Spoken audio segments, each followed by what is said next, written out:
మీ చుట్టూ ఉన్నవారిలో కొందరు చాలా తక్కువ సమయంలో ధనవంతులవుతారు, కాని ఎప్పుడూ క్వయట్గా ఉంటారు.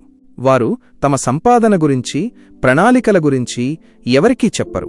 ఇది యాదృచ్ఛికం కాదు, ఇది చాణక్యుడి కఠినమైన రహస్యం. చాణక్య నీతి: ఒక రాజు తన ప్రణాళికలను ఎవరికీ తెలియకుండా రక్షించినట్లే ఒక వ్యక్తి తన ధనాన్ని, తన ఆదాయ మార్గాలను కూడా గోప్యముగా ఉంచవలెను.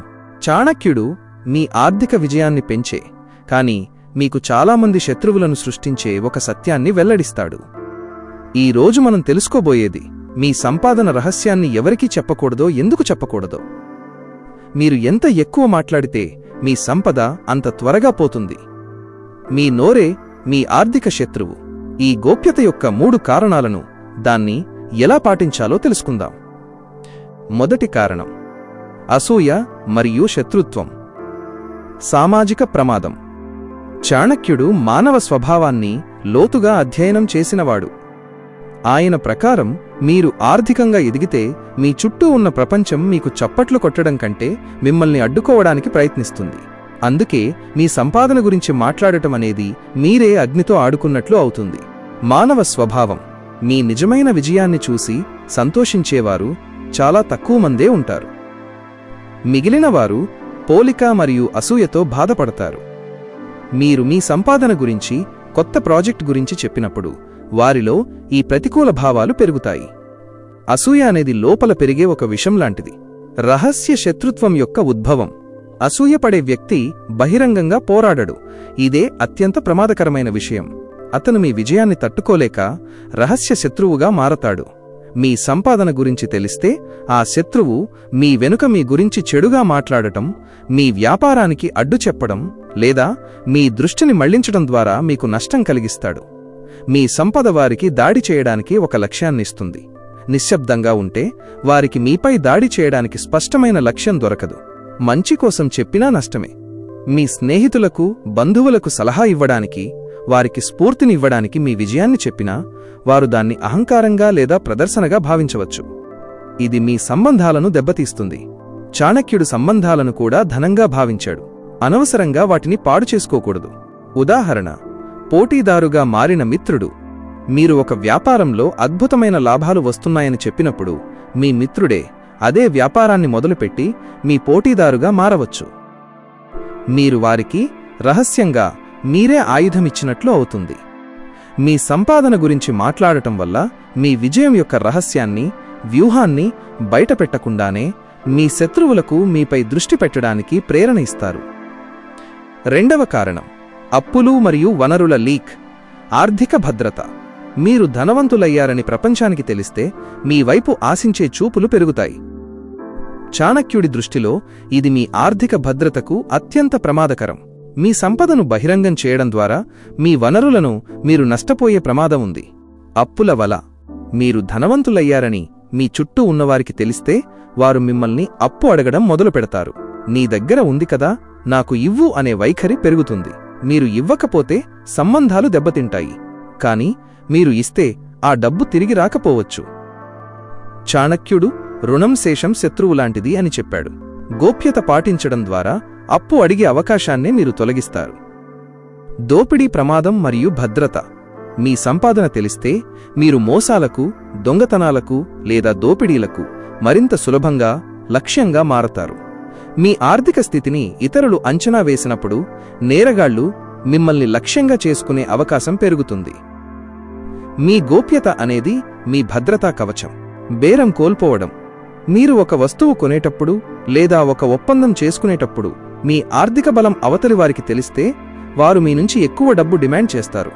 ఉదాహరణకు, మీరు ఒక భూమి కొనేందుకు వెళ్ళినప్పుడు ఆ యజమానికి మీ ధనబలం తెలిస్తే అతను ఆస్తి విలువ కంటే అధిక ధరను చెబుతాడు. మీ గోప్యత మీ యొక్క బేరమాడే శక్తిని పెంచుతుంది. ప్రభుత్వ దృష్టి మరియు పన్ను వ్యవస్థ. మీరు అతిగా సంపాదన గురించి బహిరంగంగా మాట్లాడితే మీరు అనవసరంగా ఎక్కువ దృష్టిని ఆకర్షిస్తారు. ఇది పన్నుల విషయంలో మీకు ఇబ్బందులు తెచ్చిపెట్టవచ్చు. మీ సంపాదన గురించి గోప్యత పాటించడం ద్వారా మీరు శాంతియుతంగా మీ వ్యాపారాన్ని, పెట్టుబడులను కొనసాగించవచ్చు. మూడవ కారణం: లక్ష్యభంగం మరియు అహంకారం. ఆత్మ నియంత్రణ. మీరు ఎంత ఎక్కువ మాట్లాడితే మీ సంపద అంత త్వరగా పోతుంది. మీ నోరే మీ ఆర్థిక శత్రువు. ఈ రహస్యం మీ ఏకాగ్రతను, మీ అహంకారాన్ని ప్రభావితం చేస్తుంది. ప్రేరణ నష్టం. మీరు ఒక గొప్ప లక్ష్యం కోసం పనిచేస్తున్నప్పుడు దాన్ని ఇతరులకు చెప్పేస్తే మీ మెదడులో నేను విజయం సాధించేశాను అనే తప్పుడు భావన కలుగుతుంది. దీనివల్ల మీ అసలు పనిపై ఉన్న ప్రేరణ తగ్గుతుంది. మీ శక్తి మాటల రూపంలో బయటకు పోతుంది. ఫలితంగా విజయం సాధించడానికి కావాల్సిన నిబద్ధత సన్నగిల్లుతుంది. అహంకారం. పెరుగుదల. డబ్బు లేదా విజయం గురించి మాట్లాడటం వల్ల అహంకారం పెరుగుతుంది. అహంకారం పెరిగితే మీరు ఇతరుల సలహాలను వినరు, కొత్త విషయాలు నేర్చుకోరు. చాణక్యుడి దృష్టిలో అహంకారం అనేది సంపదను నాశనం చేసే మొదటి లక్షణం. వినయం ఉంటేనే కొత్త అవకాశాలు, కొత్త జ్ఞానం లభిస్తుంది. అనవసర సలహాలు మరియు గందరగోళం. మీరు మీ ప్రణాళికను 10 మందికి చెబితే 10 రకాల సలహాలు వస్తాయి. ఆ గందరగోళంలో మీరు మీ యొక్క నిజమైన మార్గాన్ని కోల్పోతారు. గోప్యత అనేది మీ లక్ష్యంపై పూర్తి ఏకాగ్రతను పెంచుతుంది. మరి చాణక్యుడు ఈ గోప్యతను ఎలా పాటించమన్నాడు? కేవలం సంపాదన దాచడం మాత్రమే కాదు, దాన్ని ఎలా నిర్వహించాలో ఆయన చెప్పిన 4 మార్గాలు ఇప్పుడు తెలుసుకుందాం. ధనం యొక్క మూలాలను దాచుట. మీరు ఎంత సంపాదిస్తున్నారో చెప్పడం కంటే మీరు ఎలా సంపాదిస్తున్నారు అనే మూల రహస్యాన్ని ఎప్పుడూ బయటపెట్టకూడదు. మీ వ్యాపారంలోని ప్రత్యేకత, మీ నైపుణ్యం లేదా మీ పెట్టుబడి వ్యూహాన్ని మీ అతి దగ్గరి భాగస్వామికి తప్ప ఇంకెవరికీ తెలియనివ్వవద్దు. మీ విజయం యొక్క వ్యూహం తెలిస్తే మీ శత్రువులు దాన్ని కాపీ చేసి మీకే పోటీగా మారతారు. నియమం. మీరు ధనవంతులైనా మీ జీవనశైలిని సాధారణంగా ఉంచుకోండి.